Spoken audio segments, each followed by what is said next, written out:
신명기 말씀 함께 읽도록 하겠습니다.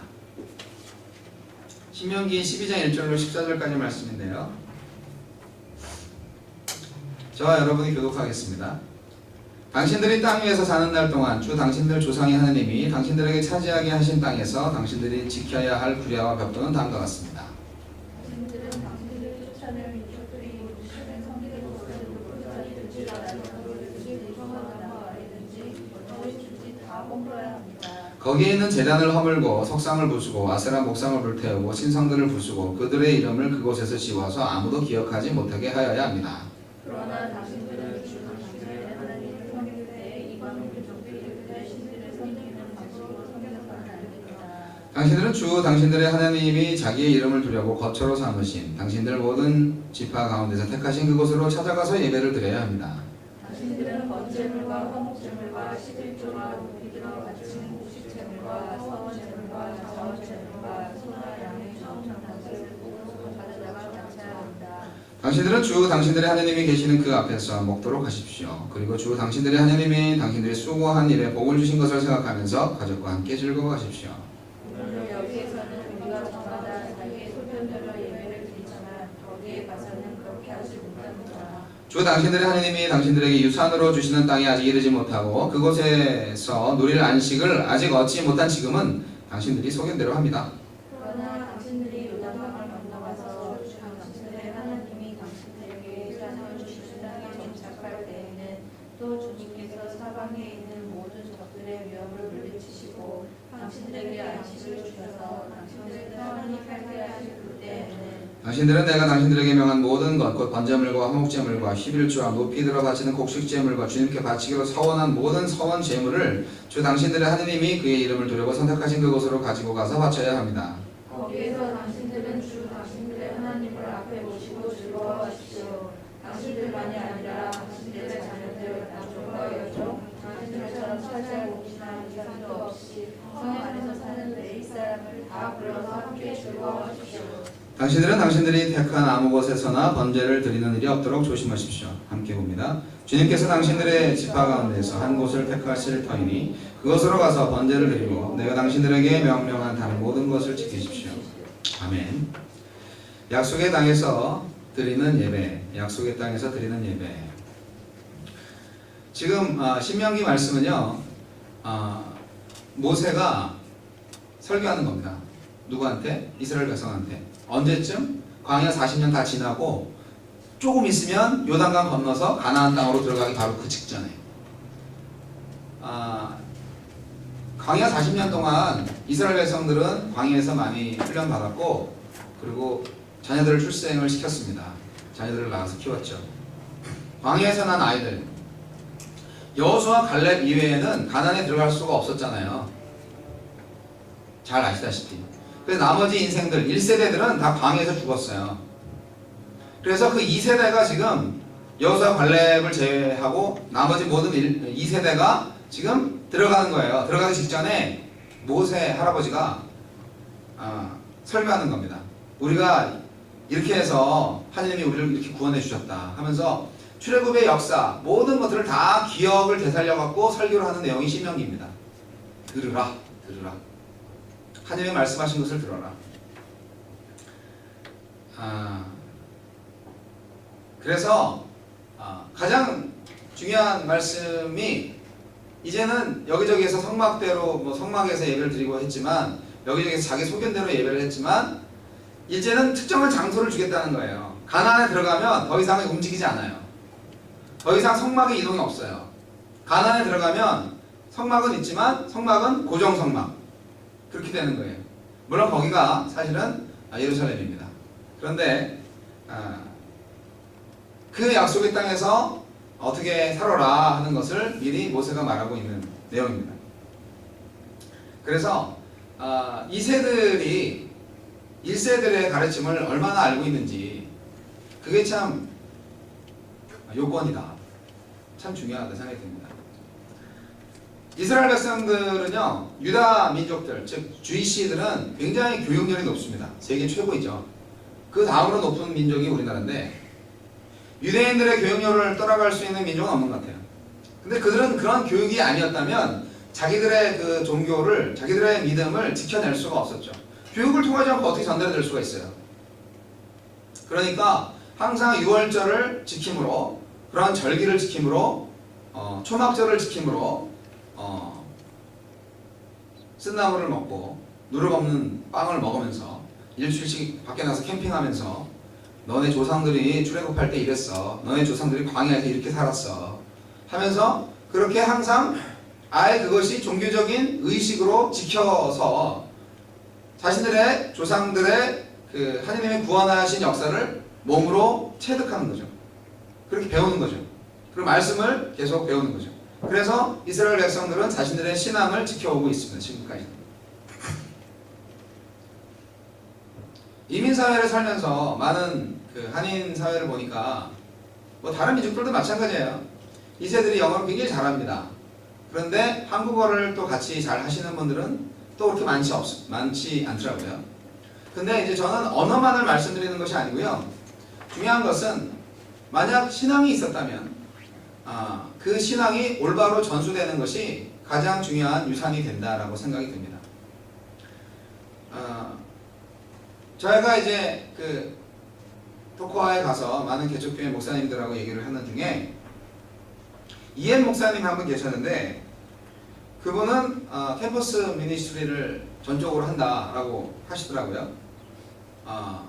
그런데 뭐 영어든 한글이든 뭐 다 편하신 분인데 프라이머리로 하는 건 영어라고 그러더라고요. 예, 그러니까 이제 1.5세죠. 1.5세인데 그래서 자기는 인터내셔널 처치를 하겠다고 그러더라고요. 그래서 얘기를 좀 했는데 거기에는 모든 공감대를 얻을 수 있었던 저의 의견이 뭐였냐면 미국에 있는 한인교회를 이어받을 수 있는 사람은 2세인가 1.5세인가 하는 주제였습니다. 미국에 있는 한인교회를 이어받을 수 있는 사람은 2세가 될 수가 없는 거죠. 제가 말씀드리는 2세는 영어만 주로 쓰는 사람들을 말합니다. 왜냐하면 뭐 제가 새생명교회도 있어 봤고 그리고 슈가로프 교회나 다른 교회도 그 정보를 알고 있습니다. 침례교회에 대해서는 다 잘 알고 있죠. 그들은 영어로 예배하기 때문에 대학생이 되고 결혼을 하고 직장을 가지고 등등 어른이 되어서도 영어로 예배하는 곳을 찾을 수밖에 없습니다.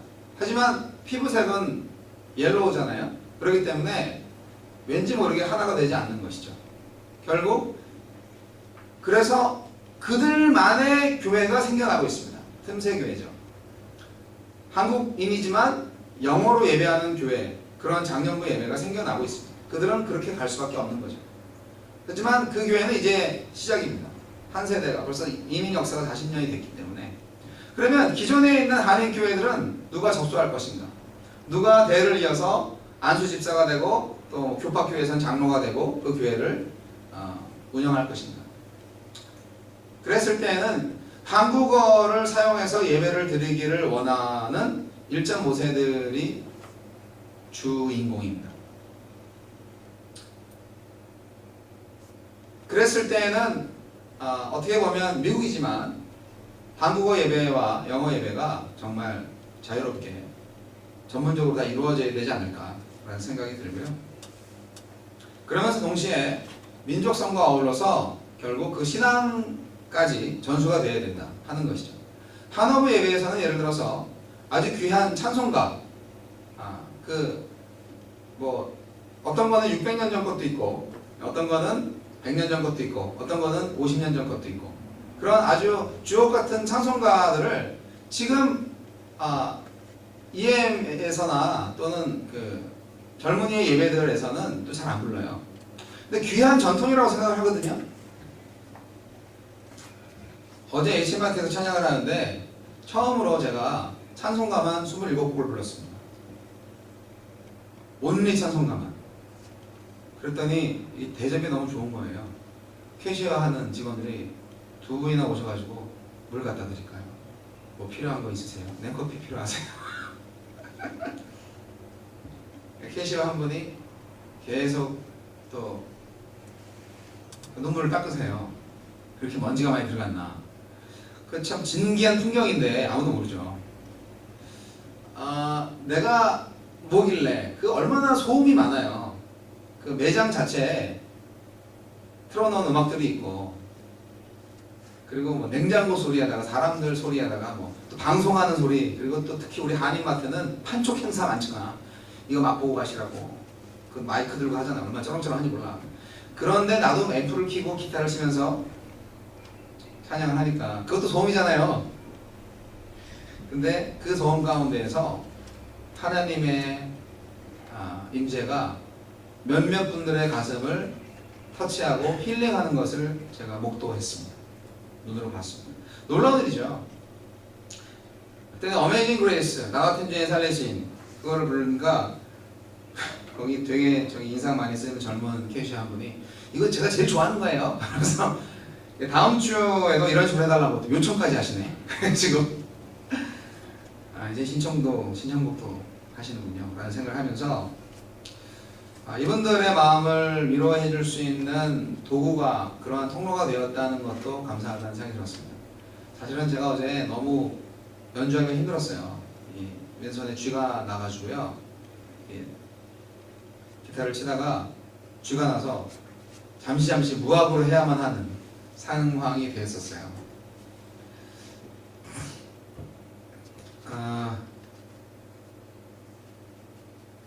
이세에 대한 교육을 어떻게 해야 될 것인가에 대한 것은 저도 모르겠습니다. 저도 딸이 둘이나 있지만 하나님한테 맡겨드립니다라고 하지만 하나님이 이렇게 해라 저렇게 하라는 말씀에 순종을 해야 되는 거죠. 맡겨드리지만 역시 하나님은 저를 통해서 하시잖아요. 네, 그런 건데 신명기 말씀을 보니까 모세의 마음도 똑같은 것 같아. 모세의 마음도. 아니 이 광야에서만 살았던 이거들이 이제 가나안 가가지고 그 엄청난 그 우상 숭배하는 그 사람들하고 살 때 얼마나 그 될까, 죄에 빠지고 그럴까 너무너무 걱정됐을 것 같아요. 그래서 너네들 들어가면 첫 번째로 할 게 모든 우상단들을 다 파괴하고 산당들 다 제거하고 불태우고 버셔야 해. 그리고 이제 너네들 멋대로 예배하지 말고 내가 정해준 장소에서 내가 원하는 방법대로 예배해야 돼. 그렇게 지금 얘기하는 거예요. 지금 말씀하시는 거예요. 하나님이 택한 장소에서, 한 장소에서 예배하는 거예요. 유대인족들은 그렇게 해야만 그들의 신앙을 지킬 수 있었던 것을 하나님께서 아셨던 겁니다. 그러니까 건물이 중요하지 않다 이런 것은 맞는 말이지만 건물이나 위치가 가지고 있는 신앙을 위한 장치는 굉장히 중요하다는 것이죠. 그러니까 예루살렘 그 중앙 성소를 이때부터 하나님께서 약속하시고 예배하셨다는 것입니다. 아직 신앙적 연륜이 낮은 이스라엘 민족들한테는, 그리고 실제 출애굽의 역사를 경험하지 못한, 홍해가 갈라지는 것을 보지 못한 세대들은 그냥 모세의 말씀을 하나님의 말씀으로 받아들이고 그냥 믿을 수밖에 없는 그런 거잖아요. 우리들도 똑같잖아요. 봤어요? 우리가 예수님 봤어요? 우리가 믿음으로 받아들일 수밖에 없는 상황에서 진정 하나님의 임재를 경험할 수 있는 예배와 또한 복음이 생명력 있게 우리의 삶을 변화시키는 그러한 삶을 경험할 때에 우리에게 필요한 것은 믿음밖에 없다는 것입니다. 순종밖에 없다는 것입니다. 말씀에 의한 순종밖에 없다는 것입니다. 그래서 오늘의 말씀, 성경 말씀처럼 저와 여러분이 진정한 예배자라면 마음의 성소를 품고 있는, 마음속에 지성소를 품고 있는 우리 현대 그리스도인들은 예배할 때 공예배는 당연하고 모든 삶의 예배 가운데에서 나의 삶의 모든 영역 가운데 먼저 우상을 제거하라. 하느님보다 더 사랑하는 것은 다 죽여버려라. 두 번째, 아무 데서나 예배하지 말라. 내가 가장 예배할 수 있는 장소에서 예배해야 되고 내 멋대로 예배하지 말고 하나님께서 명하신 대로 예배하는 거죠. 그렇기 때문에 여러분 좋은 장소를 위해서도 기도하시고 여러분의 개인 예배를 위한 좋은 장소도 정하시고 그리고 말씀에 입각한 말씀을 따른 그러한 예배를 하시기를 바랍니다. 그리고 예배는 마음으로만 드리는 것이 아니라 우리의 시간과 물질과 정성을 다 드리는 것입니다. 가치 있는 것을 하나님께 드리는 것이죠. 모든 인생은 내가 받은 거지만 이것을 감사함으로 다시 드리는 것입니다. 그리고 예배는 과거의 우상 숭배자들은 이렇게 바치지 않으면 저 신이 분노하셔서 우리를 다 멸망시킬지도 모른다 하는 두려움 가운데에서 하나님의 진노를 푸는 제사를 항상 보냈습니다. 그것이 이제 화목제죠. 그러나 오늘날의 예배에는 사실 옛날서부터 기쁨으로 예배하라는 말씀처럼 예배는 축제가 되어야 합니다. 많은 이단들이 예배의식을 통해서 두려움과 공포를 조장합니다만 우리 기독교의 예배는 하나님이 우리를 구원하셨기 때문에 그 기쁨, 그 감사함으로 드리는 예배와 찬양인 것입니다. 이제 하나님께서 가나안으로 이 출애굽 2세대를 보내시면서 그곳에서 이제 첫 신정 국가를 건설하시고자 하는 그 지침으로 신명기 말씀을 주신 것처럼 오늘 저와 여러분에게 모세를 통하여서 또 노준현 목사를 통하여서 저는 하나님께서 말씀을 주셨다고 봅니다. 어떤 말씀? 어디가 약속의 땅인지 알게 하시고 그 약속의 땅에서 드리는 예배자가 되어라 하는 말씀입니다. 그리고 우리는 그 신정국가라는 개념을 하나님의 나라로 생각을 하셔서 하나님의 주권이 선포되어지고 있는 그러한 시간과 공간 안에 우리가 거하여야 한다는 말씀을 드리고 싶습니다. 우리는 하나님의 나라의 백성입니다. 한국인이기도 하고 미국인이기도 하지만 하나님의 나라의 백성입니다. 하나님 나라의 백성은 하나님의 법에 의하여 생활합니다. 하나님 때문에 내가 교통법규를 지키는 것입니다. 하나님 때문에 내가 낙태를 하지 않는 것입니다. 미국 헌법 때문이 아니고 규대 카운티의 무슨 그런 법규 때문이 아니고 하나님 때문에 내가 공의를 사랑을 베푸는 것입니다. 하나님 때문에. 하나님의 백성, 하나님의 나라의 백성이라는 것. 가나안은 천국이 아닙니다. 가나안은 들어가서 이제 싸워야 되는 상황이에요. 그런데 그 싸움에서 항상 승리하기 위해서는 우상 제거, 그리고 정해진 장소에서 예배, 또한 하나님의 말씀에 순종하며 하나님의 방법대로 예배하는 것. 이것이 승리의 비결인데 오늘 바로 그것이 우리에게 필요합니다. 그래서 우리가 거친 세파에서 믿음의 투쟁을 감당할 때 승리할 수 있는 것이죠. 하나님을 예배하는 바로 그것이 하나님의 나라입니다. 사랑하는 성도 여러분, 예배가 모든 것입니다. 예배를 무시하지 마십시오. 참된 예배는 공예배부터 시작해서 여러분의 개인 예배까지 흘러갑니다. 그 예배를 통하여서 저와 여러분이 거하는 나라가 한국이든 미국이든 하나님의 나라가 되기를 원합니다. 이곳이 약속의 땅이고 우리가 진정 예배로 삶을 살고 있습니다. 이 나라의 모든 우상단지들이 다 파괴되고 많은 부도덕한 일들, 비도덕적인 일들, 그리고 하나님 보시기에 가증한 일들을 우리가 힘써 싸워서 이겨야 됩니다. 극복해야 됩니다. 그 힘에 빠지면 안 됩니다. 민주주의라는 이름으로 그 밖에 다른 어떤 여러 가지 인권 보호의 이름으로 무시되어져서는 안 되는 것이 바로 하나님의 공의와 사랑입니다. 하나님의 법대로 살아가시기 바랍니다. 그것이 진정한 하나님 나라의 백성이요 예배자니까요. 그래서 저와 여러분은 이 세대들한테 어떻게 예배할 것인가 하나님을 그걸 가르쳐야 됩니다. 그 사람 교회가 바로 그러한 가르침을 전수하는 승리하는 교회가 되기를 소망합니다. 저는 그래서 기도하기를 원합니다. 한 가지 이야기를 하고 마치겠습니다. 또 신문을 본 얘기를 하는데요. 정말 소설 같은 이야기인데 이걸 소설 같은 이야기로 받아들이는 제가 목사라니 정말 한심합니다. 총기 사고가 빈번한 미국에서 인간의 지식과 생각으로는 도무지 이해할 수 없는 일이 발생했다고 신문기사에 났습니다. 이것도 이제 27일자 신문, 그날 제가 신문을 많이 봤나봐요.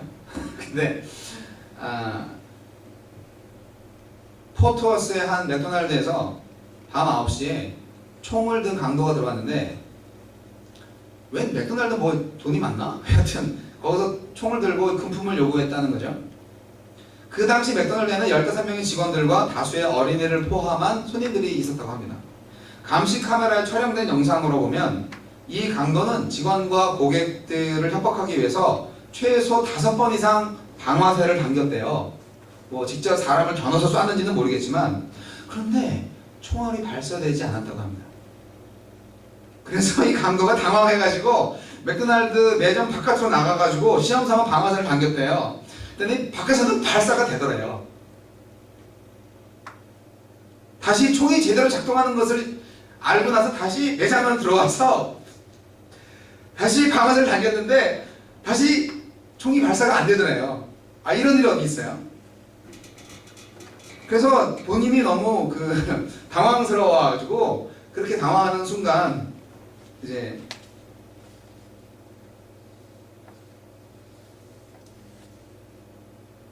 어떤 마음이 들었을까요? 다시 시험하러 밖에 나가서 또 총을 쏘고 그러다가 경찰에 붙잡혔답니다. 재밌죠? 근데 이제 숨은 얘기가 더 놀라운 것은 뭐냐면, 이 사건이 발생하던 당시에 이 범인이 제스틴 조셉인데요.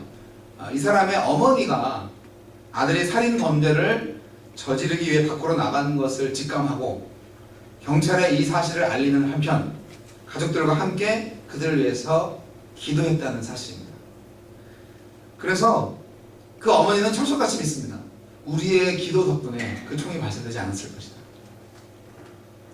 어젯밤 저는요, 제스틴을 지켜달라고 기도했고 이런 기적이 일어날 줄 믿었습니다. 그렇게 간증을 했다고 합니다. 이 사건으로 사망하거나 다친 사람은 한 사람도 없었습니다.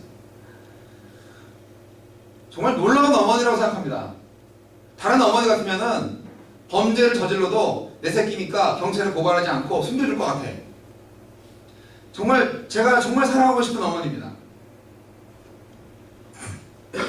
많은 액션 무비를 보면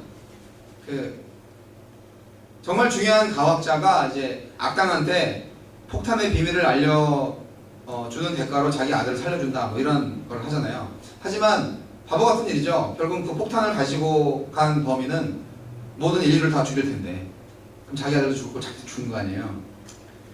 그리고 내 아들만 살면 되고 남의 자식은 죽으면 괜찮은 건가요? 그건 말이 안 되는 거예요.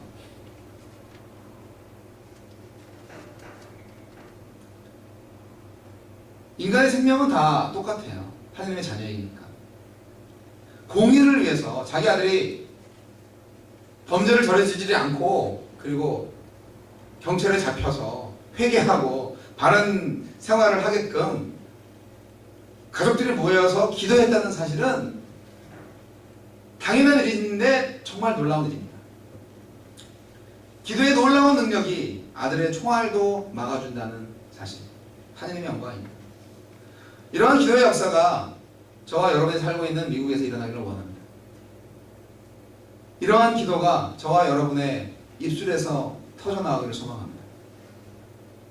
그것은 진정 하나님 나라의 왕국의 백성으로서 살아가는 참된 예배자의 삶인 줄로 믿습니다.